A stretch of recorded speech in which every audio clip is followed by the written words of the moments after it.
Vous pensez qu'avec cette lapine de Zootopie, Star Wars s'est bien fait carotte? Ça tombe bien, nous aussi.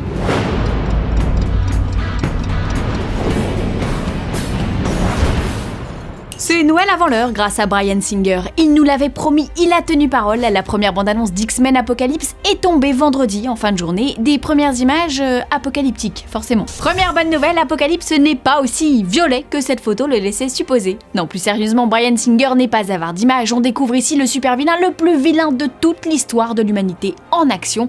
De quoi effrayer la jeune Jean Grey, campée par Sophie Turner qui nous parle ici de fin du monde. I saw the end of the world. I could feel all this death. Jean, it was just a dream. Ce trailer, qui fait donc le pont avec la première trilogie X-Men, nous dévoile d'ailleurs toute la nouvelle génération et réintroduit le personnage de Moira McTaggart, alias Rose Byrne. On apprend d'elle la véritable identité d'Apocalypse et ses ambitions démesurées. Ambiance de fin du monde donc, avec notamment cette séquence de destruction qui n'est pas sans rappeler l'une des scènes d'X-Men 3. Celui qui se voit comme le premier mutant considère que tous les X-Men sont ses enfants et qu'ils se sont trompés de leader, ce qui fait du professeur Xavier, que l'on voit chauve lors d'une image qui a d'ores et déjà son importance à la fin de la bande-annonce, un homme très menacé. D'autant qu'Apocalypse va recruter ses 4 cavaliers, Psylocke, Angel, Tornade et Magneto. Ce dernier ne va d'ailleurs pas épargner le professeur X, comme vous pouvez le voir sur ces images. He can control all of us.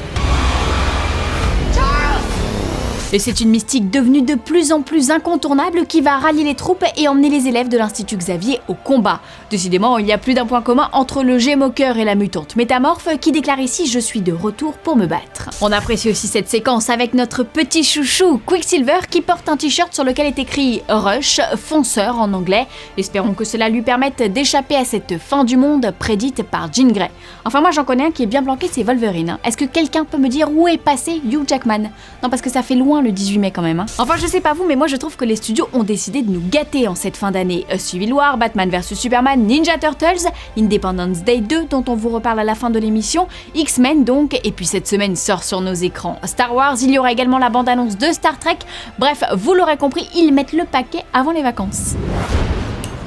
Aussi armées que les affiches chinoises de Star Wars 7, voici les news en bref. Cate Blanchett pourrait bien voyager de la Terre du Milieu au royaume d'Asgard. L'ex-Galadriel serait en négociation pour rejoindre Thor 3. Son personnage est encore inconnu et on se gardera bien d'essayer de l'identifier. On note cependant qu'avant elle, il y a eu Anthony Hopkins et Nathalie Portman. On dirait bien que le puissant guerrier a un faible pour les acteurs oscarisés. D'autant que l'info a bel et bien été confirmée par la Maison des Idées, d'habitude peu encline à s'exprimer sur le sujet avant que tout soit signé. Une chose est sûr, Marvel a généralement de bons arguments pour s'offrir les services de légendes hollywoodiennes et s'il y a bien une actrice capable de passer d'un film d'auteur à un blockbuster, c'est Cate Blanchett. Indiana Jones, Woody Allen, Cendrillon, Terrence Malick, prochainement l'affiche de Carol qui lui vaut une pluie de nominations. Elle serait à n'en pas douter parfaite pour le rôle. Le rôle de la méchante sorcière Amora peut-être.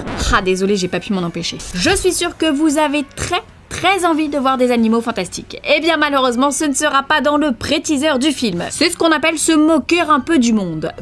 Mais ça sent la bande-annonce tout ça. Alors on râle pas et on prend son mal en patience car je suis sûre que les premières vraies images du film tomberont cette semaine. Ah je vous ai pas dit? Non parce qu'il m'arrive de voir l'avenir. Un peu comme Jean Grey dans la bande-annonce en fait. Aujourd'hui dans le coin des fanzoniens on salue Fonfon qui nous demande si les rumeurs de la série Star Trek sont véridiques. Eh bien oui. Producteur et scénariste de la saga au cinéma, Alex Kurtzman aimerait caler ça pour janvier 2017. Au programme, nouveaux personnages, nouvelle civilisation, nouveau monde. Bref, la série dissociée des films Star Trek va faire peau neuve tout en restant dans l'esprit du show original de 1966. À point nommé pour fêter les 50 ans de la création de Kirk et de Spock. Et puis on peut croire en la chaîne CBS qui a donné sa parole, car c'est ainsi que font les Américains.